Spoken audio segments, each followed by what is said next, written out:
warahmatullahi wabarakatuh. Seatas nama Nurhalisa dari SMA Negeri 9 Maros akan membacakan puisi yang berjudul Sajak Seonggok Jagung, karya W.S. Rendra. Seonggok jagung di kamar, dan seorang pemuda yang kurang sekolahan memandang jagung itu. Sang pemuda melihat ladang, ia melihat petani, ia melihat panen. Dan suatu hari subuh, para wanita dengan gendongan pergi ke pasar. Dan ia juga melihat suatu pagi hari di dekat sumur, gadis-gadis bercanda sambil menumbuk jagung menjadi maizena. Sedang di dalam dapur, tungku-tungku menyala di dalam udara murni, tercium bau kue jagung.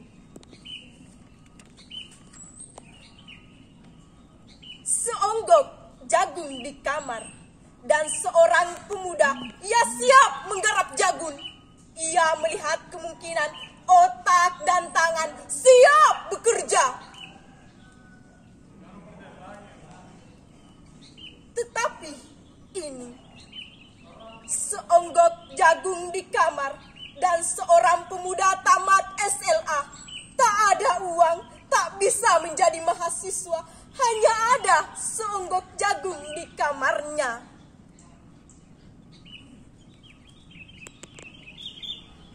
Ia memandang jagung itu, dan ia melihat dirinya terluntah-luntah. Ia melihat dirinya ditendang dari diskotik. Ia melihat sepasang sepatu kenes di balik etalase. Ia melihat saingannya naik sepeda motor. Ia melihat nomor-nomor lotre. Ia melihat dirinya sendiri miskin dan gagal. Seonggok jagung di kamar tidak menyangkut pada akal, tidak akan menolongnya.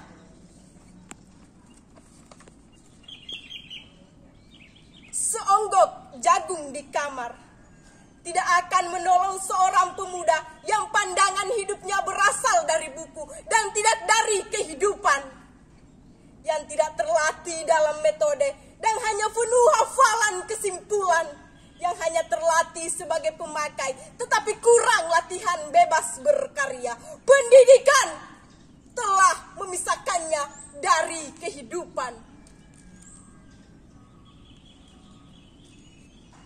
Aku bertanya,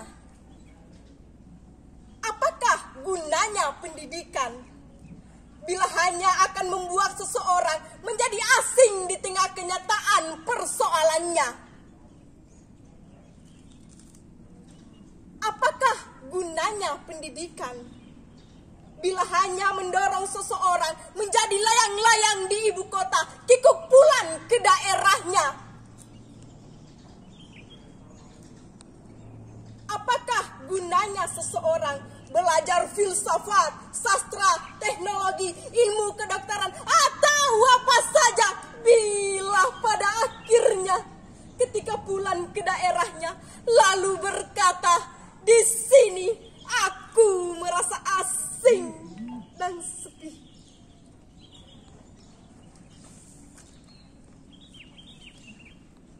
Puisi bebas, karya diri saya sendiri, Nurhalisa. Aku ingin seperti mereka. Seorang gadis kecil yang berasal dari desa, tak punya banyak uang, tapi punya cita-cita yang tinggi. Harapan dan tekad selalu digenggamnya agar kelak nanti cita-citanya tercapai. Mata yang selalu berbinar melihat orang sukses di luaran sana. Banyak orang sukses dari hasil jeripaya sendiri. Tapi mampukah aku yang hanya gadis pedesaan yang berasal dari keluarga sederhana, tak mempunyai banyak uang, hanya mengandalkan pikirannya, hanya mengandalkan tenaganya, dan hanya mengandalkan ilmu yang ia miliki, hanya untuk mencapai cita-citanya.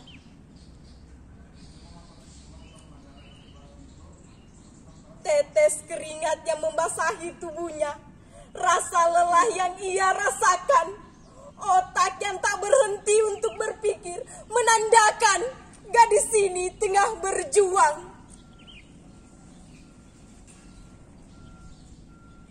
Langit yang gelap dihiasi bintang dan rembulan, seakan memberikan ketenangan di atas sana. Gadis yang berada di balik jendela termenung dan seakan berpikir, sanggupkah aku melewatinya? Tapi dalam hati kecilnya selalu berkata, kelak nanti aku akan sukses seperti mereka.